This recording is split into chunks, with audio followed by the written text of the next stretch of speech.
Hello everyone, welcome to Vidyashree academy. I hope you are doing well. आज हम पढ़ने वाले हैं 20 दिसंबर का करंट अफेयर। करंट अफेयर की शुरुआत हम अपने थॉट से करेंगे। आज का थॉट है, कौन बताता है समंदर का रास्ता नदी को, जिसे मंजिल का जुनून है वो मशवरा नहीं करते। बहुत ही सही शब्द लिखे हुए हैं ये कि समुंदर का रास्ता तो नदी को कोई नहीं बताता। नदी अपना मार्ग स्वयं डिसाइड करती है और जाके समुद्र में मिल जाती है। वैसे ही जिन्हें अपनी मंजिल का जुनून है वो किसी से कोई सलाह मशवरा नहीं करते। कि हमेशा एडवाइस लेना भी ज़रूरी है, लेकिन हर समय नहीं। क्योंकि यदि आप हमेशा एडवाइस लेते रहेंगे तो आपका जो मंजिल तक पहुंचने का जो जुनून है, जो एक डायरेक्शन है, वही ख़त्म हो जाएगा। तो अपनी मंजिल को आगे प्राप्त करते रहिए, बढ़ते रहिए। तो चलिए स्टार्ट करते हैं आज का करंट अफेयर। जो फर्स्ट क्वेश्चन है वो है, विश्व 11वां वैश्विक खाद्य सुरक्षा सूचकांक जो फूड सिक्योरिटी इंडेक्स है, उसमें इंडिया का कौन सा रैंक है? तो इसमें इंडिया का रैंक 68 आया है, जबकि जो फर्स्ट स्थान प्राप्त किया है वो फिनलैंड ने प्राप्त किया है। याद रखिएगा, फिनलैंड ने प्राप्त किया है। और 2021 की अगर हम बात करते हैं तो 2021 में ये जो रैंक आया था इंडिया का वो 71 था। तो अब हो गया है 68। तो इस तरीके से आपको याद रखना है। फूड सिक्योरिटी इंडेक्स आपसे पूछा जा सकता है। और ये कौन से नंबर था? 11वें नंबर का था। झीलों का देश किसे कहा जाता है? तो झीलों का देश फिनलैंड को कहा जाता है। अब यहाँ पर 2 डेज इंपॉर्टेंट हैं। एक तो है खाद्य सुरक्षा दिवस, फूड सिक्योरिटी डे रहता है 7 जून को, याद रखिएगा। साथ साथ हमें क्या करना है? खाद्य की सुरक्षा करनी है, तो 7 जून याद रखना है। लेकिन अगर आपसे वर्ल्ड वर्ल्ड फूड डे पूछा जाएगा तो वो होता है 16 अक्टूबर को। याद रखिएगा। आपसे FAO के बारे में भी पूछा जा सकता है, फूड एंड एग्रीकल्चर ऑर्गेनाइजेशन, जो अंतर्राष्ट्रीय स्तर पर खाद्य विभाग की संस्था है और इसका जो हेडक्वार्टर है वो कहाँ पर है? रोम में इसका मुख्यालय है। नेक्स्ट क्वेश्चन है कि यूरोपियन संघ के द्वारा तीसरा औपचारिक देश किसे घोषित किया गया है? 3 औपचारिक देश जो है वो घोषित किए गए हैं। इसका मतलब क्या है? पहले तो आपको पता होना चाहिए कि यूरोपियन यूनियन एक संगठन है जिसमें वर्तमान में 27 देश हैं। आपने कुछ दिन पहले ब्रेग्जिट का नाम सुना होगा। ब्रेग्जिट मतलब क्या है? कि ब्रिटेन का यूरोपियन यूनियन से एग्जिट होना ही क्या कहलाता है? ब्रेग्जिट कहलाता है। जो यूरोपियन यूनियन का मुख्यालय है वो कहाँ पर स्थित है? वो बेल्जियम में स्थित है। तो याद रखना है आपको कि 3 देश कौन कौन से हैं? यूक्रेन, बोस्निया और मालदोवा। ये मालदीव नहीं, मालदोवा है। यूक्रेन, बोस्निया और मालदोवा है। इन्होंने अभी बोला है कि मतलब इनका एक तरीके से ऑफिशियली रजिस्ट्रेशन हुआ है कि ये भी यूरोपियन यूनियन का मेंबर बनना चाहते हैं। अब इनको सदस्यता मिलेगी कि नहीं ये देखना पड़ेगा। फिर एबेल पुरस्कार से किसे सम्मानित किया गया है? तो डेनिस सुलेवी जो थे उनको एबेल पुरस्कार से सम्मानित किया गया था। फिर नेक्स्ट क्वेश्चन है कि वैज्ञानिक प्रकाशन की नई पहल science and technology indicator award में इंडिया जो रिपोर्ट आई है इसमें इंडिया का रैंक कौन सा है? तो इंडिया का इसमें रैंक आया है 3rd। ये साइंस एंड टेक्नोलॉजी का किस तरीके से पब्लिकेशन होता है उसके लिए एक इंडिकेटर रिपोर्ट निकलती है। इसमें इंडिया का रैंक 3rd आया है। लास्ट ईयर 2021 में जो इंडिया का रैंक था वो कौन सा रैंक था? मतलब 2021-22 होगा, उसमें 7वां स्थान था, लेकिन 2022 में तीसरा स्थान आया है, जो कि काफी सकारात्मक पहल है। फिर 57वां नंबर का जो ज्ञानपीठ पुरस्कार था वो किसे मिला था? दामोदर मोचा को, याद रखिएगा। तो ज्ञानपीठ अवार्ड जिसे मिलेगा तो उसका तो सब मोचा ही मोचा हो जाएगा, तो दामोदर मोचा ऐसे याद कर लीजिए। फिर T x 2 टाइगर रिजर्व के लिए जो अवार्ड मिला था टाइगर की संख्या को दुगना करने के लिए, तो वो किस टाइगर रिजर्व को मिला था? Sathyamangalam tiger reserve. ये भी आपको याद रखना है। फिर नेक्स्ट क्वेश्चन है कि जलवायु परिवर्तन के अध्ययन के लिए स्वेट, अब ये टर्म आया है यहाँ पर SWOT। इसका फुल फॉर्म क्या होता है? Surface water ocean topography. Surface water ocean topography. तो ये जो मिशन है वो किन देशों के द्वारा लॉन्च किया जा रहा है? अमेरिका, ब्रिटेन और कनाडा। मेन इसमें अमेरिका का जो फाल्कन 9 स्पेस एक्स कंपनी का जो सैटेलाइट है उसके द्वारा इसको लॉन्च किया जाएगा, लेकिन इसमें सहायक देश के रूप में ब्रिटेन और कनाडा भी हैं। तो आपको याद रखना है कि ये किसके लिए? जो क्लाइमेट चेंज होता है तो क्लाइमेट चेंज में जो सरफेस वाटर होता है इसकी भी इम्पोर्टेंट भूमिका है। तो surface water ocean topography mission launch किया जा रहा है। फिर आज का जो सबसे सबसे महत्वपूर्ण प्रश्न है वो है फीफा वर्ल्ड कप के बारे में हमें सब कुछ डिस्कस करना है, क्योंकि ये क्वेश्चन आपसे पूछे जाएंगे अभी जो भी नेक्स्ट एग्जाम होने वाले हैं, चाहे वो आपका एमपी पटवारी हो, एमपीपीएससी हो, एसएससी हो, यूपीएससी हो, सारे एग्जाम में आपको फीफा से रिलेटेड एक क्वेश्चन अवश्य ही मिलेगा।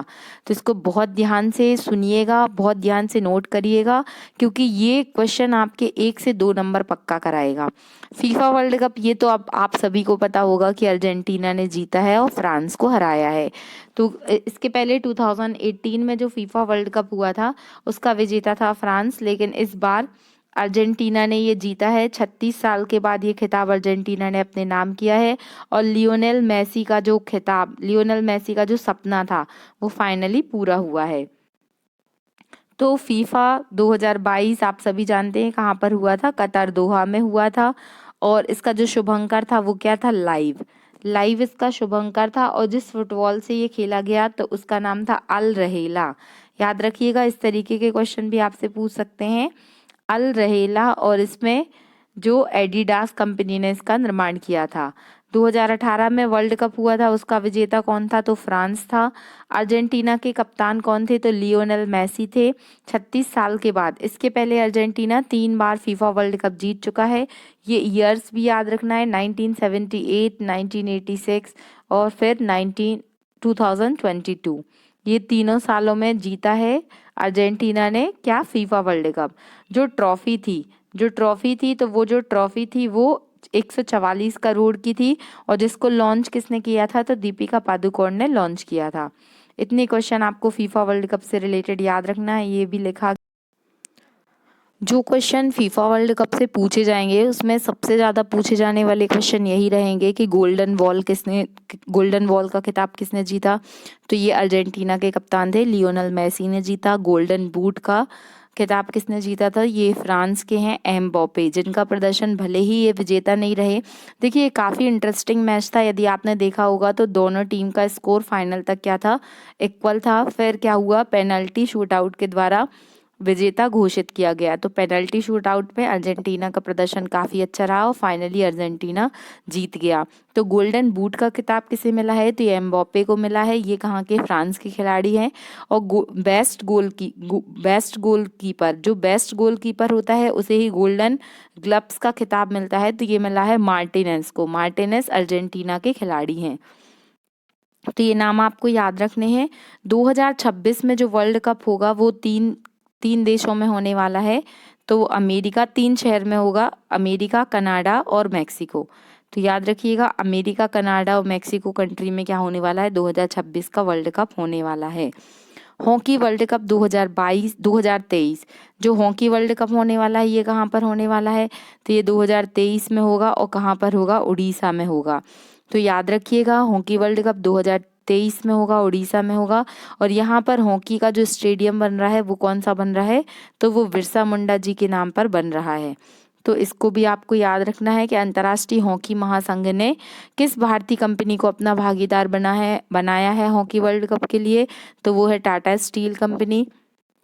टाटा स्टील कंपनी का नाम याद रखना है। और कल हमने पढ़ा था कि जो रिलायंस कंपनी है उन्होंने गुड्स के प्रोडक्शन के लिए और उसको बेचने के लिए कौन सा ब्रांड बनाया है, इंडिपेंडेंस ब्रांड, कण कण में भारत। तो इस तरीके से ये आपको याद रखना है।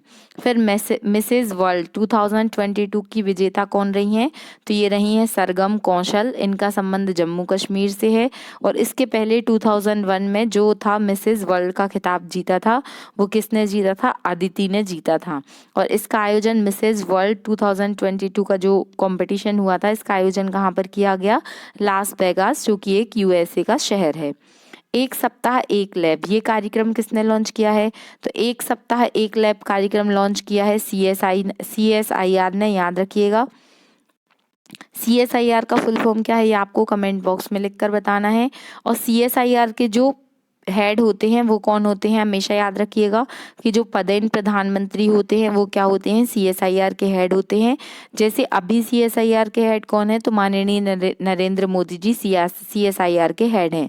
और जो इसके उपाध्यक्ष होते हैं वो कौन होते हैं, तो वो भी जो साइंस एंड टेक मिनिस्ट्री के जो मिनिस्टर होते हैं, जैसे अभी जो जितेंद्र सिंह जी हैं वो साइंस एंड टेक मिनिस्टर हैं, तो वो क्या होंगे, उपाध्यक्ष होंगे। लेकिन आपसे जो क्वेश्चन पूछा जाएगा वो पूछा जाएगा CSIR की महानिदेशक। जो इसके डायरेक्टर हैं वो कौन है, वो है नल्ला थम्बी कलाई सेल्वी। तो ये पहली बार ऐसा हुआ है कि कोई महिला CSIR की हेड बनी है, तो ये क्वेश्चन आपसे पूछा जा सकता है। असम वैभव सम्मान से किसको सम्मानित किया गया है, तो जो रतन टाटा जी हैं उनको असम वैभव सम्मान से सम्मानित किया गया है। प्रधानमंत्री कौशल को काम कार्यक्रम जो है, प्रधानमंत्री कौशल को काम, ये कार्यक्रम का नाम बदल के अल्पसंख्यालय मंत्रालय ने क्या कर दिया है, PM विकास योजना। तो ये आपको याद रखना है कि किस चीज का नाम चेंज हुआ है। और फिर लास्ट जो क्वेश्चन है वो है इक्की जथरा या चावल का त्योहार का आयोजन। एक फेस्टिवल है इक्की जथरा जिसका आयोजन केरला में किया गया है। तो ये आपको याद रखना है। ये आज के करंट अफेयर थे। आई होप आपको ये करंट अफेयर समझ में आए होंगे और ये काफ़ी इम्पोर्टेंट है, तो ये आपसे पूछा जा सकता है। और अब आज का जो करंट अफेयर है तो हम एक बार क्विकली रिवाइज करते हैं कि हमने क्या क्या पढ़ा है। जो 11वां वैश्विक खाद्य सुरक्षा सूचकांक है, जो खाद्य सुरक्षा सूचकांक है वो किसने जीता, खाद्य सुरक्षा सूचकांक में इंडिया का रैंक कौन सा आया है, 68वां आया है। सेकंड क्वेश्चन हमने क्या पढ़ा था कि यूरोपियन यूनियन में कौन कौन से 3 देश शामिल होने के लिए औपचारिक मान्यता उनको दी गई है, वो है यूक्रेन। दूसरा नाम पढ़ा था हमने बोस्निया और थर्ड था मालदोवा। फिर जो साइंस एंड टेक की इंडिकेटर रिपोर्ट आई है, तो साइंस एंड टेक की इंडिकेटर रिपोर्ट में इंडिया का रैंक कौन सा आया है, 3rd रैंक आया है, इसको भी याद रखना है। फिर मोस्ट इम्पॉर्टेंट क्वेश्चन हमने पढ़ा फीफा वर्ल्ड कप के बारे में। फीफा वर्ल्ड कप 2022 कहाँ पर इसका आयोजन किया गया है, तो कतर में इसका आयोजन किया गया था। विजेता कौन बना है, तो अर्जेंटीना बना है और जो उप विजेता बना है वो फ्रांस बना है। अर्जेंटीना के जो कप्तान थे वो कौन थे, लियोनल मेसी। एक ऐसा नाम, वो कहा गया है ना कि संघर्ष ना तकलीफ तो खाक मजा है जीने में, बड़े बड़े मैदान थक जाते हैं जब आग लगी हो सीने में। तो लियोनल मेसी वो एक बहुत बड़ा एग्जाम्पल है। जब उनका जन्म हुआ था तो उनको डॉक्टर ने बोला था कि उनकी बॉडी में कुछ हार्मोनल डिफिशियंसी है, जिसके कारण उनकी हाइट अन्य बच्चों की अपेक्षा छोटी थी और उनको बोला गया था कि वो कभी भी फुटबॉल नहीं खेल सकते। लेकिन इस नहीं को उन्होंने हाँ में बदला। और जो क्योंकि लियोनेल मेसी ने बहुत सारे चैंपियनशिप जीते हैं लेकिन वो फीफा वर्ल्ड कप नहीं जीत पाए थे, तो फाइनली उनका सपना पूरा हुआ और उन्होंने करके दिखाया कि अगर आप अपनी मंजिल को पाना चाहते हैं तो चाहे कुछ भी हो जाए आपको फाइनली फतेह हासिल होगी। तो इस तरीके से हम भी पढ़ते रहें, आगे बढ़ते रहें और अपने जीवन में हमने हमारे लिए जो टारगेट डिसाइड किया है उसको हम प्राप्त कर लें। यही उद्देश्य के साथ पढ़ते रहिए, खुश रहिए और करंट अफेयर को आप रिवाइज ज़रूर करते जाइए। मैं डेली आपसे बोलती हूँ क्योंकि आपसे पूछा जा सकता है। और क्या होगा यदि आप आगे पार्ट पीछे सपाट वाली कहानी नहीं होनी चाहिए तो पढ़ते रहिएगा। एक बार हम फीफा वर्ल्ड कप को फिर से रिवाइज करते हैं क्योंकि मुझे ऐसा लगता है कि ये क्वेश्चन आपसे पूछे जाएंगे कि इसका शुभंकर पूछ सकते हैं, तो वो क्या था, लाइव था। इसकी जो फुटबॉल थी उसका नाम अल रहेला था, तो इसको भी याद रखिएगा, एडिडास कंपनी ने बनाया था। और आपसे क्या पूछा जा सकता है, इसमें आपसे पूछा जा सकता है कि 2018 में जो फीफा वर्ल्ड कप हुआ था उसका विनर कौन था, तो वो फ्रांस था। और फिर अर्जेंटीना ने 3 बार इसके मतलब 2 बार इसके पहले खिताब जीत चुका है। कब कब, 1978, 1986 और अब फाइनली 2022। ये तीनों बार जो विजेता रहा है फीफा वर्ल्ड कप का वो कौन सी टीम रही है, अर्जेंटीना रही है। और आपसे जो क्वेश्चन पूछे जाएंगे, हाँ ये क्वेश्चन भी आपसे पूछा जा सकता है कि जो फीफा वर्ल्ड कप की ट्रॉफी थी वो किसने लॉन्च की थी, तो वो दीपिका पादुकोण ने लॉन्च की थी और इनका संबंध इंडिया से है, तो ये क्वेश्चन आपसे पूछा जा सकता है। फिर गोल्डन वॉल का खिताब किसे मिला है, तो सबसे फेमस खिलाड़ी जो रहे हैं तो गोल्डन वॉल का खिताब मिला है मेसी को। इनका नाम तो आपको याद ही रहेगा। जो गोल्डन बूट का खिताब मिला है वो किसे मिला है, वो मिला है एम्बापे को। ये फ्रांस के खिलाड़ी हैं, याद रखिएगा, आपसे ये भी क्वेश्चन पूछा जा सकता है। और जो गोल्डन ग्लव्स का खिताब मिला है, जो बेस्ट फुटबॉलर का अवार्ड मिलता है, तो वो किसको मिला है? वो मिला है मार्टिनेज को, जो कहाँ के खिलाड़ी हैं? अर्जेंटीना के खिलाड़ी हैं। तो ये क्वेश्चन भी आपसे पूछा जा सकता है। तो थैंक यू सो मच। अगर आपको ये वीडियो अच्छा लग रहा है, मेरा एफर्ट्स अच्छा लग रहा है, तो please like share and subscribe. Thank you so much. खुश रहिए, पढ़ते रहिए। जय हिंद, जय भारत।